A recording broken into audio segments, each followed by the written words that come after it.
This is an example of a body-mind centering session. Body-mind centering sessions have a big range of what they can look like. It largely depends on the client's issue when they come.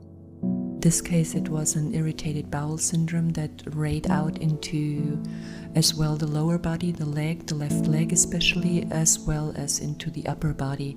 And from that, it went to a more silent session of being on the back to touch her and check into the not so visible on the outside movements, but internal movements, fluid movements through her body, from which we developed into connections throughout the whole body.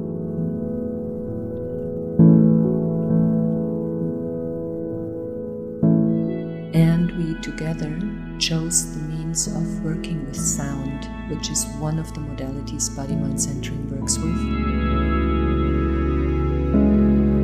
It's very important for me as it's a very intimate way of being with someone, to check in with the person whether she is comfortable with that, which this very client was.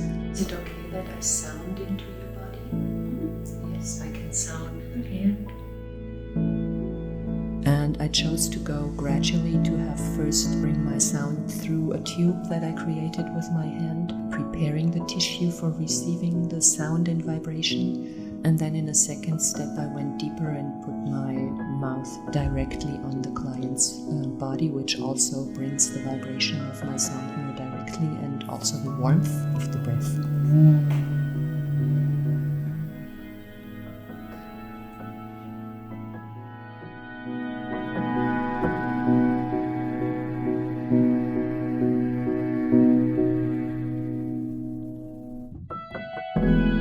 I chose to go to another step, working on the head, which includes the whole nervous system and the connection of head into the whole body. Some work on nervous system, central nervous system, together with that enteric nervous system of the bowels, of the intestines.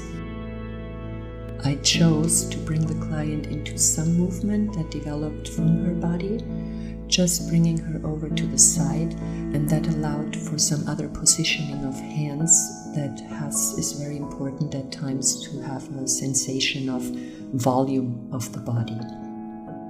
That brought her also more into movement and into some spiraling through her body, which later on when we commented, she said that this really supported her feeling the connection through her center to go out into her periphery, her limbs. At the end of the session, it was important to bring more of a connection throughout the whole body and towards center, especially in sessions that are more silent and in stillness, not as much expressing into movement. It's important for me to leave the client with a sensation of being connected throughout her body. So I activated with a more moving touch towards her center from both her legs, her arms, her head and tail, and finished the physical relationship there, to then come up to a last checking in with the client, to finish the session by hearing what her expressions, what her experiences were. It's important for me to have that at the beginning and the end of a session, to hear also verbally what the client's experience is, and to also share mine, especially if the client has questions.